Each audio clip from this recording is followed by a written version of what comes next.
Well, after 7 years of ownership, this piece of crap finally died. And as you can see, I've emptied all out, and I am in the process of getting this one ready to be pulled out. Reason is it will not run the circulator pump anymore. In fact, if you can see down there, if I zoom in, you see that white plug there on the back of that pump motor has a connection back there that's bad. But instead of trying to just fix that in place, because we need a dishwasher that actually works. Plus this one has a bad heating element too. It's got some other issues with it. So I'm going to dig that older one out that I remember I had the video on. Well, after some mining, and I think I found it.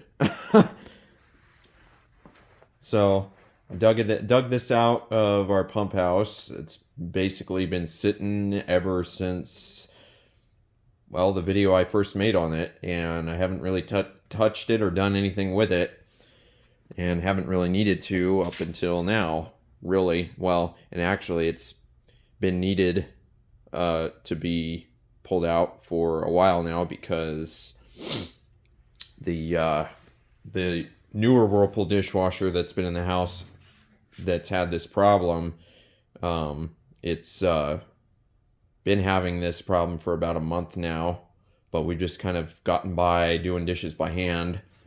But we figured it's now high time to pull this one out and at least see what we can get, out of it, if it still even runs and it'll still work.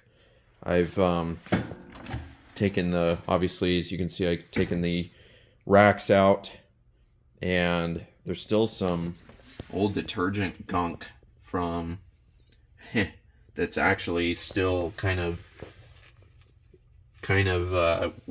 liquidy there from when it was, before it was pulled out of the previous home it was in.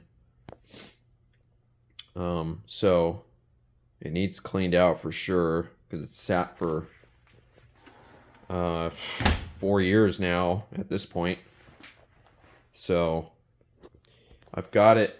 I don't have the water hooked up to it, because if you look on the valve there, you can see the fitting for it is not gonna fit.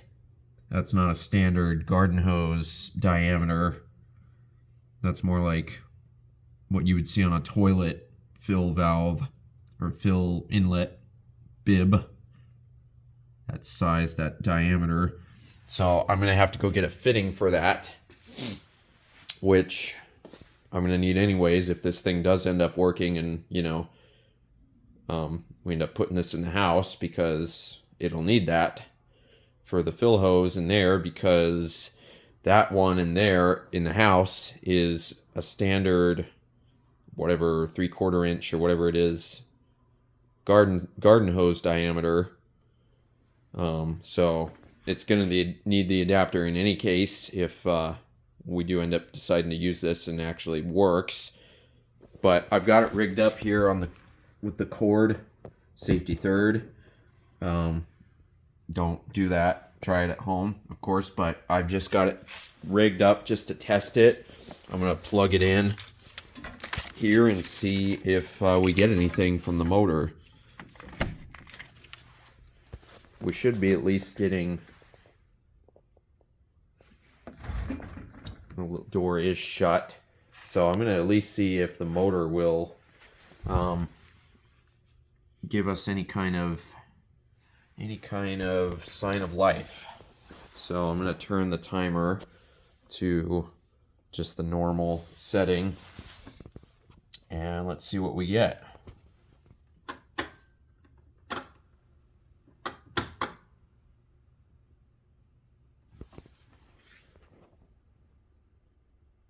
If it turns into the delay setting, which normally you're supposed to hear the timer motor at that point.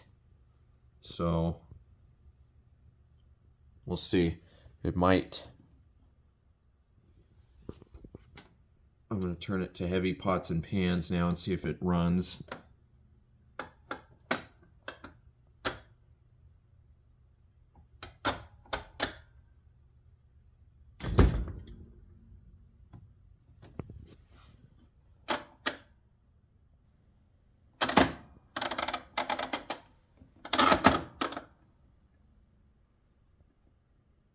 Okay, we don't have anything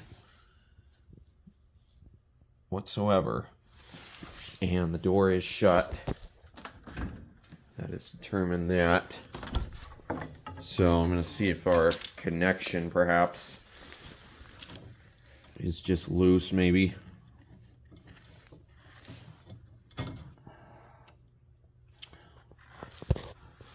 So I'll come back once I fix this here. Okay, we got timer motor, if you can hear that. I'm sure you can, it's pretty loud. So it was just a connection, so that's a good sign. We have power.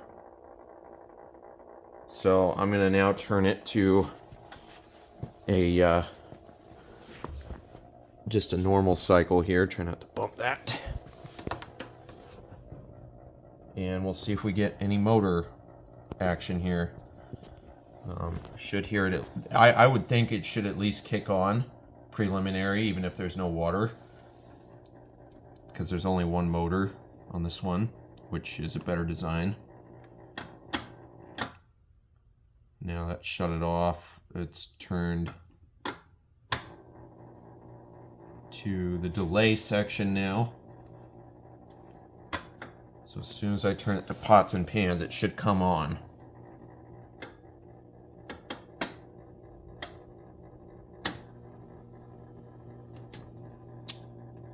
Ooh. Ooh, okay, we got something. Okay, I heard a hum. But I guess that was what that was the water valve kicking on. So I thought that was maybe the motor seized up, and I didn't want to leave it there for too long. But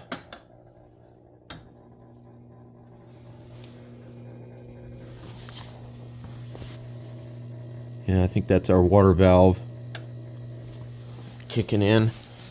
And looks like we did have some motor for a second, so we'll go and run that.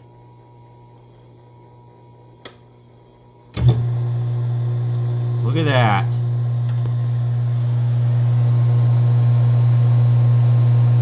We got motor run.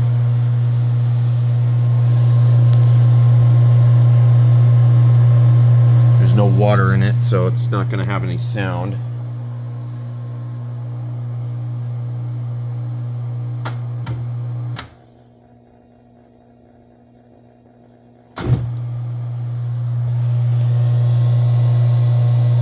Yep. It's shut for some reason. I think the timer's advancing here.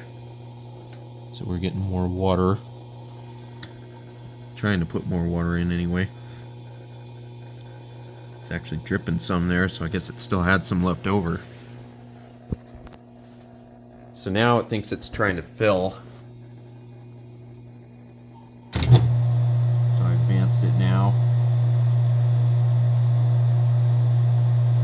Okay, well, we have motor, so that's good.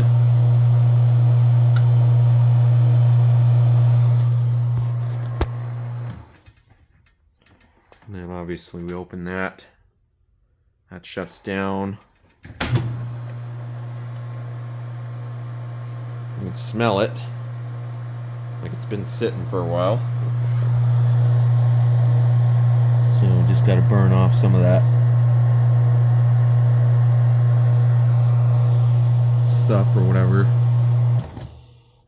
I want to hear the startup.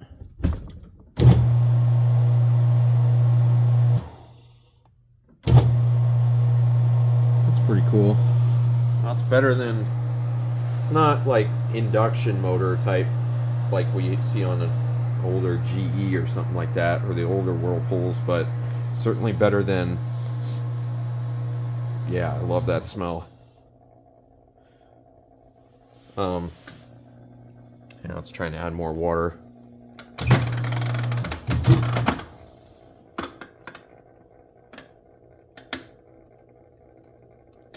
So I'm just going to go ahead and shut it now, for now, and yeah. But it's not like, yeah, like I was saying it before, it's not like, you know, a heavy-duty induction motor you see on an older vintage dishwasher, of course. But it is certainly better than what's in the house now with, you know, the two separate motors to run everything, which I think is ridiculous on any kind of appliance. If it, you know, has one motor, that's all you need to run both your circulator and your drain. I'm not sure if, I don't know if this one is which kind of system this one uses to divert between circulation, the circulator and the drain pump. I'd have to look that one up, if it's like a check valve or check ball or what it is.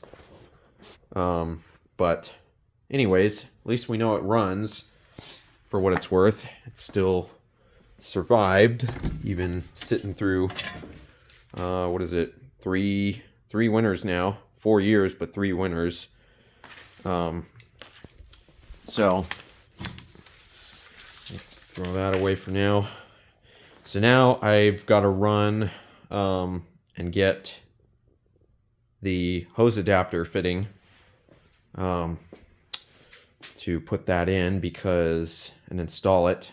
I'm not even going to worry about trying to hook it up out here to test it. I'm just going to put it in the house, because I think at this point I know well enough that if it's going to run the motor, I think it's going to work well enough. You know, it might need some maintenance, cleaning, or whatever. We'll just have to see. But yeah, this will be a much, much superior replacement to the one that's in there now.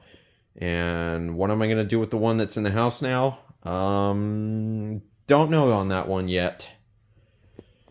I don't know if I'm going to try and worry about fixing it or what I'm going to do. It is just, I mean, the motor, circulation motor, like I said, is just a bad connection that needs reconditioned. And I know there's like the dielectric grease stuff that they make for automotive terminals, like terminal connections for like spark plug boots and all that, but I don't know if that would really help me in this case for fixing a bad connection necessarily. That's not necessarily what that stuff's made for to begin with, but you know, I thought about it. It might be something to look into if there's a product out there that's made for this particular kind of stuff. If anyone knows too, let me know in the comments.